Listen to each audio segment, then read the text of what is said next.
Entrada 1, 2, 3, smile. Dahil sa gumala kami ni Belle kahapon, hindi ako naka-upload ng ating lunch serye kahapon. So kahapon, salig yung gusto nilang kainin. Una, magpapakulo muna tayo ng chicken. Yung 3 pirasong malalaking hiwa dyan na chicken with bones para yun sa salig, and then nagsama lang ako ng chicken breast.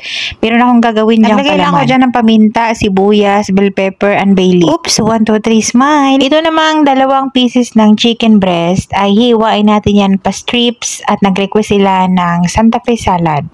So sa Santa Fe salad, meron tayong chicken breast na ihiwa natin ng ganyan lang. Tapos i-marinate natin yan with teriyaki sauce.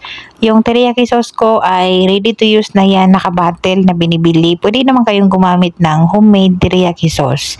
And then naglagay lang ako ng paminta. Ito namang 1 pirasong manok. Ito yung tinanggal ko doon para sa salig na pinakuluan ko.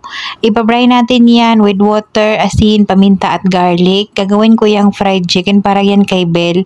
Kasi nung nakarang araw guys, nung Sunday pala, mula nung Sunday, kasi nung Sunday birthday niya. Tapos, nagpapaalam kami mula nung Sunday at nung nakarang araw at kahapon. Talagang inaraw-araw ni Bella nagpaalam sa amo. Talagang hindian kami dahil iwan ko pa sa amo kung meron lang talaga siyang mahalagang bagay na inaayos nung mga time na yun at hindi kami pinayagan. So, naisipan ko na hindi kami pinayagan na umalis at makapag-Jollibee man lang. So, meron akong leftover dito na sauce and meron kaming leftover din na pasta. Nung nakaraang week ay naggawa nga ng spaghetti dito sa bahay at merong leftover ng pasta. So, naisipan kong gawa na lang to ng paraan. So, yung sauce natin, nakalagay lang yun sa freezer. Ano naman yun? Meron na yung beef. Timplado na talaga yun. Balikulangan lang yun ng konting asukal or condensed milk para magiging sweet style spaghetti siya. Wala nga lang yung hotdog dahil naalala ko para yun sa spaghetti bolognese. Kaso lang yung nalagay kong sauce nung time na yun ay spicy.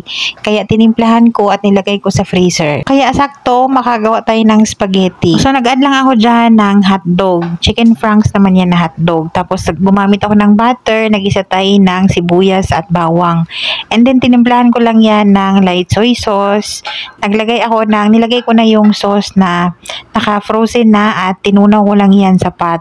Tinagad tayo ng mga pangpalasa pa na dagdag like ketchup, paminta, konting asukal, mga 2 spoon. Naubusan lang ako ng condensed milk kaya asukal yung nilagay ko. Then naglagay ako ng 3 pirasong sliced cheese para malinamnam yung ating sauce. At para creamy pa yung ating spaghetti, meron pa akong leftover na thick cream. It's like all-purpose cream. So, meron pang kalahati kaya inad ko na dyan para more creamy yung ating sauce. Bago pa yung birthday ni Belle, nagpaalam na kasi siya. Tapos sabi ng amo, okay daw, pupunta kami ng Riyadh Gallery nung birthday. So, kinabukasan yun. So, umasa naman kami. Tapos, nung time na yun, na birthday na ni Belle, umasa talaga kami at naghintay kami na paalisin hanggang umabot na lang ng gabi. Tapos, yung nakarang araw naman, nagpaalam uli si Belle at ang sabi ni amo, tignan daw niya kung meron pang oras. Yun pala, siya lang pala yung gumala. So, ito na nga, kaya ako napagawa ng spaghetti kahapon at itong chicken joy or fried chicken kasi nga, wala na akong pag-asa na ubusan ako ng pag-asa nung time na yun kahapon. Yung pinakuluan nating chicken para sa ating salig, nilagay natin sa baking pan. Tapos, itong sa bowl na to, ito yung sinama kong chicken breast. Gagawin ko yung palaman namin ni Belle, yung chicken spread. Yung mga bata kasi dito, hindi ko makain yan kasi nilalagyan ko ng onion. Nagsiparit ako ng tubig from the boiled chicken sa bowl kung nakita nyo para yan sa sauce. And then, sinala ko yung tubig na marami. Ilagay ko ulit sa pot yun para naman yun isasabaw natin sa ating salig, sa rice. So, yung ating tubig, nalagay natin sa mangkok. Naglagay tayo ng paprika, garlic powder, onion powder, olive oil, at naglagay tayo ng asin. Tapos, naglagay pa tayo dyan ng yellow color. Kakabiran muna natin yan ng aluminum foil at ibobroil natin yan later 20 minutes bago kakain. Para hindi mag-dry, i-cover muna natin yan at ilagay muna natin sa loob ng oven. Dito muna tayo sa sauce ng salig. So, sa sauce ng salig, nag-blend ako ng 3 malalaking kamatis. Naglagay ako ng garlic, lemon, and asin. I-blend muna natin yan. Pagka na-blend ng mabuti yung ating kamatis, saka ako maglagay ng coriander leaves.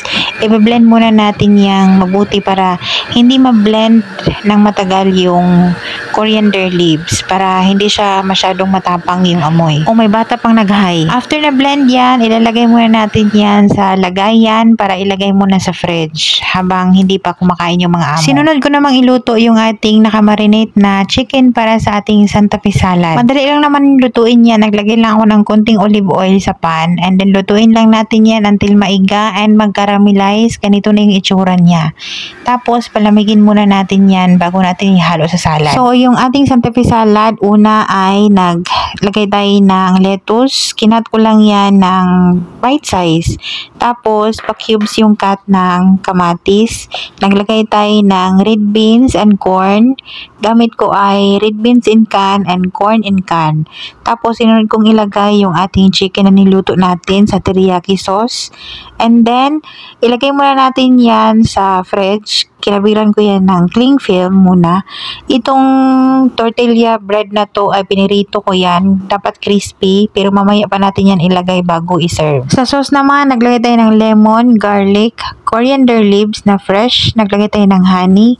Naglagay tayo ng asin. Naglagay tayo ng konting cumin powder para hindi tayo mangamoy kilikili. Konting ginger powder dahil wala tayong fresh. Naglagay tayo ng paminta. Naglagay tayo ng parmesan cheese. Then, naglagay tayo ng olive oil and peanut butter. Tamang kutob-kutob lang yan. Then, i-blend natin yan until mag-smooth yung texture. Pwede kayong mag-add ng olive oil dyan pagka masyadong dry or thick yung ating sauce. Ay, hindi pala sauce yan. Dressing ng salad. Isi-serve natin yan separate. Itong sauce na to, ito yung pinakagusto kong sauce ng salad dahil hindi siya masyadong maasim at medyo may pagkatamis-tamis din. Naglagay tayo ng honey. Ito na yung time na binalita sa akin ni Belle na pinayagan daw kaming umalis. So, sabi ni Amo, after nilang kumain ng lunch ay pwede na kaming makagura kaya binilisan namin.